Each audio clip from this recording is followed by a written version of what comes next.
CJ Roy ಸಾವಿನ ಸುತ್ತ ಅನುಮಾನಗಳ ಹೊತ್ತ ಬೆಳೀತಾನೆ ಹೋಗ್ತಾ ಇದೆ. ರಾಯ್ ಕೇಸ್ನಲ್ಲಿ ಆ ರಾಜಕಾರಣಿಗೆ ಕಾದಿದ್ಯ ಕಂಟಕ, ರಿಯಲ್ ದಿಗ್ಗಜನ ಜೊತೆಗಿನ ವ್ಯವಹಾರದಿಂದಲೇ ಸಂಕಷ್ಟನ.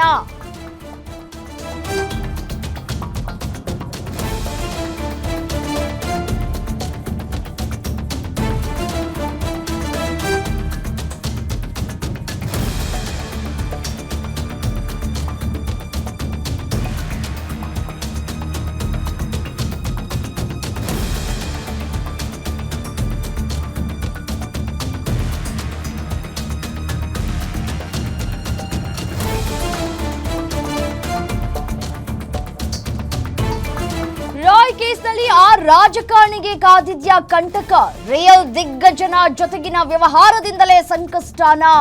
ಕಾನ್ಫಿಡೆಂಟ್ ಕಿಂಗ್ ಬರ್ದಿರೋ ಡೈರಿಯಲ್ಲಿದ್ಯಾ ಆ ಸೀಕ್ರೆಟ್? ರಾಯ್ ಡೈರಿಯಲ್ಲಿರುವಂತಹ ಆ ರಾಜಕಾರಣಿ ಯಾರು?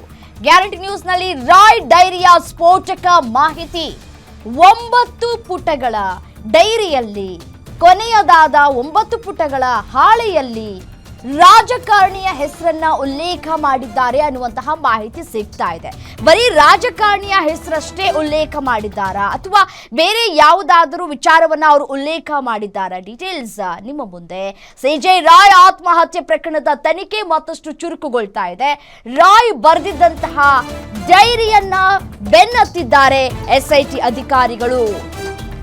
ಡೈರಿಯ ಕೊನೆ 9 ಪುಟಗಳಲ್ಲಿ ಇದೆಯಂತೆ ಸ್ಫೋಟಕ ಮಾಹಿತಿ. ಡೈರಿಯಲ್ಲಿ ಹಲವರ ಹೆಸರನ್ನ ಉಲ್ಲೇಖಿಸಿರುವಂತಹ ಸಿಜೆ ರಾಯ್, ಅದರಲ್ಲೂ ರಾಜಕಾರಣಿಯ ಹೆಸರು ಕೂಡ ಉಲ್ಲೇಖ ಮಾಡಿದ್ದಾರೆ ರಾಯ್ ಅನ್ನೋದು ಗೊತ್ತಾಗ್ತಾ ಇದೆ. ಆ ರಾಜಕಾರಣಿ ಜೊತೆ ರಾಯ್ ಮಾಡಿದ ವ್ಯವಹಾರದ ಬಗ್ಗೆ ಈ ಒಂದು ಡೈರಿಯಲ್ಲಿ ಉಲ್ಲೇಖವನ್ನ ಮಾಡಲಾಗಿದೆಯಂತೆ. ರಾಯ್ ಜೊತೆ ನಂಟಿನಿಂದ ಆ ರಾಜಕಾರಣಿಗೆ ಶುರುವಾಗುತ್ತಾ ಸಂಕಷ್ಟ. ಆ ರಾಜಕಾರಣಿಗೆ ನೋಟಿಸ್ ಕೊಟ್ಟು ಎಸ್ಐಟಿ ವಿಚಾರಣೆಗೆ ಕರೆಸುವಂತಹ ಸಾಧ್ಯತೆ ಇದೆ. ಡೈರಿಯಲ್ಲಿ ಐಟಿ ಅಧಿಕಾರಿಗಳ ಕಿರುಕುಳ ಹೇಗಿತ್ತು ಅನ್ನೋದ್ರ ಬಗ್ಗೆಯೂ ಕೂಡ ರಾಯ್ ಉಲ್ಲೇಖವನ್ನ ಮಾಡಿದ್ದಾರಂತೆ. ರಾಯ್ ಪುತ್ರ ರೋಹಿತ್ ಬಳಿಯೂ ಮಾಹಿತಿಯನ್ನ ಪಡೆಯಲಿರುವಂತಹ ಟೀಮ್ ದುಬೈ ವ್ಯವಹಾರದ ಉದ್ಯಮದಲ್ಲಿ ಏನಾದ್ರೂ ನಷ್ಟವಾಗಿತ್ತಾ ಅಂತ ಹೇಳಿ ತನಿಖೆಯನ್ನ ನಡೆಸಲಿಕ್ಕಿದ್ದಾರೆ. ಉದ್ಯಮಿ ಸಿಜೆ ರಾಯ್ಗೆ ಥ್ರೆಟ್ ಕಾಲ್ ಏನಾದ್ರೂ ಬಂದಿತ್ತಾ, ಮಗನ ಬಳಿ ಏನಾದ್ರೂ ಹೇಳ್ಕೊಂಡಿದ್ರಾ ಅನ್ನೋದ್ರ ಬಗ್ಗೆ ಎಸ್ಐಟಿ ತನಿಖೆಯನ್ನ ನಡೆಸುತ್ತೆ. ಎಸ್ಐಟಿ ಅಧಿಕಾರಿಗಳು ಈಗಾಗಲೇ ಈ ಒಂದು ತನಿಖೆಯನ್ನ ಕೈಗೊಂಡಿದ್ದಾರೆ. ಬಟ್ ಆದ್ರೆ ತನಿಖೆ ನಡೆಸುವಂತಹ ಸಂದರ್ಭದಲ್ಲಿ ರಾಯ್ ಅವರು ಡೈರಿಯಲ್ಲಿ ಒಂದಷ್ಟು ಅಂಶಗಳನ್ನ ಉಲ್ಲೇಖ ಮಾಡಿದ್ದಾರೆ ಅನ್ನುವಂತಹ ಮಾಹಿತಿ ಸಿಗ್ತಾ ಇದೆ. ಯಾವ ರೀತಿಯಾಗಿ ಐಟಿ ಅಧಿಕಾರಿಗಳು ಇಲ್ಲಿ ಟಾರ್ಚರ್ ಅನ್ನ ಕೊಡ್ತಾ ಇದ್ರು ರಾಯ್ ಅವರಿಗೆ. ಡಿಸೆಂಬರ್ನಲ್ಲೂ ರೇಡ್ ಆಗಿತ್ತು, ಜನವರಿಯಲ್ಲೂ ಕೂಡ ರೇಡ್ ಆಗಿತ್ತು. ಮೊದಲೇ ಮಾನಸಿಕ ಒತ್ತಡದಿಂದ ಒಂದಷ್ಟು ಸಮಸ್ಯೆಯನ್ನ ಎದುರಿಸ್ತಾ ಇದ್ದಂತಹ ರಾಯ್ ಪ್ರತಿಯೊಂದೂ ಕೂಡ ಒತ್ತಡ ಹೆಚ್ಚಾದಂತಹ ಸಂದರ್ಭದಲ್ಲಿ ಈ ರೀತಿಯಾಗಿ ಶೂಟೌಟ್ ಮಾಡಿಕೊಂಡು ಆತ್ಮಹತ್ಯೆಯನ್ನ ಮಾಡಿಕೊಂಡ್ರ. ಯಾವ ಕಾರಣಕ್ಕಾಗಿ ಇದೀಗ ಈ ಒಂದು ಆತ್ಮಹತ್ಯೆಯಾಗಿದೆ? ಯಾರ್ಯಾರ ಹೆಸರನ್ನ ರಾಯ್ ಅವರು ಈ ಒಂದು ಡೈರಿಯಲ್ಲಿ ಉಲ್ಲೇಖ ಮಾಡಿದ್ದಾರೆ ಅನ್ನುವಂತಹ ಪ್ರಶ್ನೆ ಕಾಡ್ತಾ ಇದೆ. ಸದ್ಯಕ್ಕೆ ಆ 9 ಪುಟಗಳು ಈಗ ಇಡೀ ಪ್ರಕರಣದ ಕೇಂದ್ರ ಬಿಂದು ಆಗಿದೆ. ಸೊ ಹಾಗಾಗಿ 9 ಪುಟಗಳಲ್ಲಿ ಅಂತಹ ಸ್ಫೋಟಕ ಮಾಹಿತಿ ಏನಿದೆ, ತನಿಖಾಧಿಕಾರಿಗಳಿಗೆ ಸಿಕ್ಕಿರುವಂತಹ ಸುಳಿವುಗಳು ಏನು?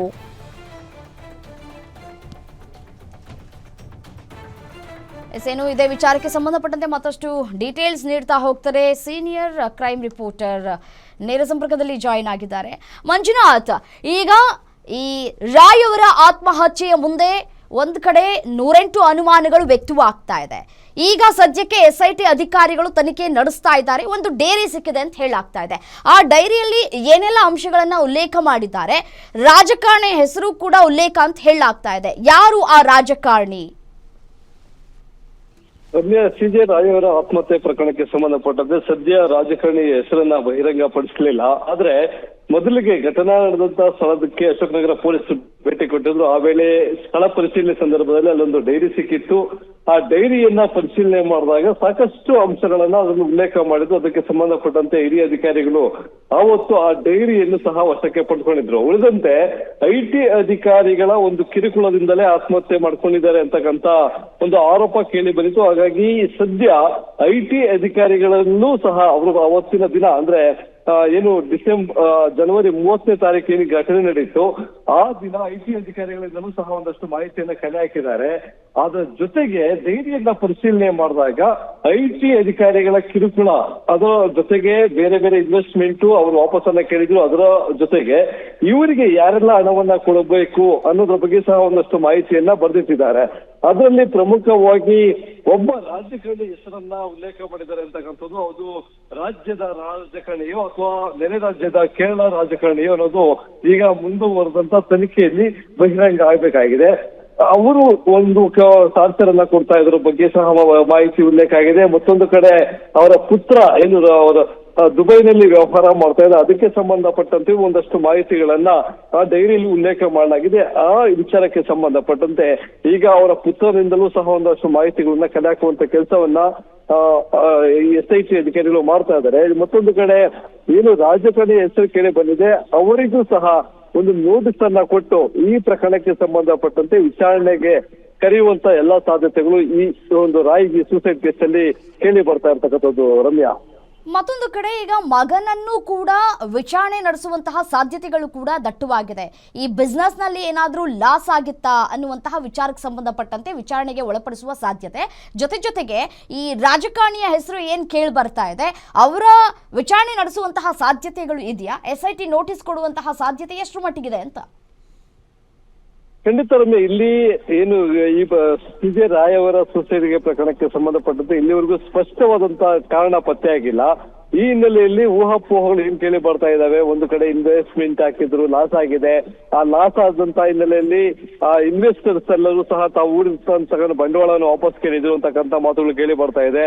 ಇನ್ನು ಅವರ ಪುತ್ರ ರೋಹಿತ್ ರಾಯ್ ಅವರು ಸಹ ದುಬೈನಲ್ಲಿ ಇನ್ವೆಸ್ಟ್ ಅನ್ನ ಮಾಡಿದ್ರು. ಅದು ರಷ್ಯನ್ ಕಂಪನಿ ಜೊತೆ ಟೈಅಪ್ ಆಗಿ ಒಂದು ಬಿಸ್ನೆಸ್ ಅನ್ನ ಶುರು ಮಾಡಿದ್ರು. ಅಲ್ಲಿ ಬಹುಕೋಟಿ ನಷ್ಟ ಆಗಿದೆ ಅಂತಕ್ಕಂಥ ಮಾಹಿತಿ ಲಭ್ಯವಾಗಿದೆ. ಆ ವಿಚಾರಕ್ಕೆ ಸಂಬಂಧಪಟ್ಟಂತೆ ಈಗಾಗಲೇ ಯಾರನ್ನ ಯಾವ ಸಂದರ್ಭದಲ್ಲಿ ವಿಚಾರಣೆಗೆ ಕರಿಬೇಕು ಅನ್ನೋದ್ರ ಬಗ್ಗೆ ನೋಟಿಸ್ ಗಳನ್ನ ಕೊಡೋದಕ್ಕೆ SIT ಟೀಮ್ ರೆಡಿಯಾಗಿ ಇರ್ತಕ್ಕಂಥದ್ದು.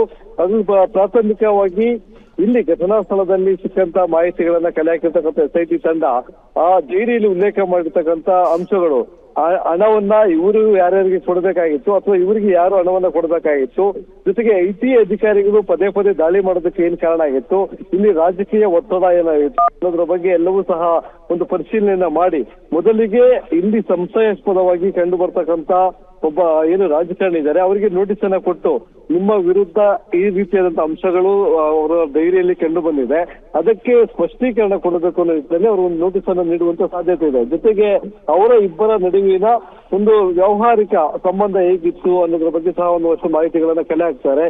ಇಲ್ಲಿ ಈಗಾಗಲೇ ಪುತ್ರನ ಬಳಿ ಒಂದಷ್ಟು ಮಾಹಿತಿಯನ್ನ ಕಲೆ ಹಾಕಿದ್ದಾರೆ ಅನ್ನೋ ಒಂದು ಮಾಹಿತಿ ಲಭ್ಯವಾಗ್ತಾ ಇದೆ.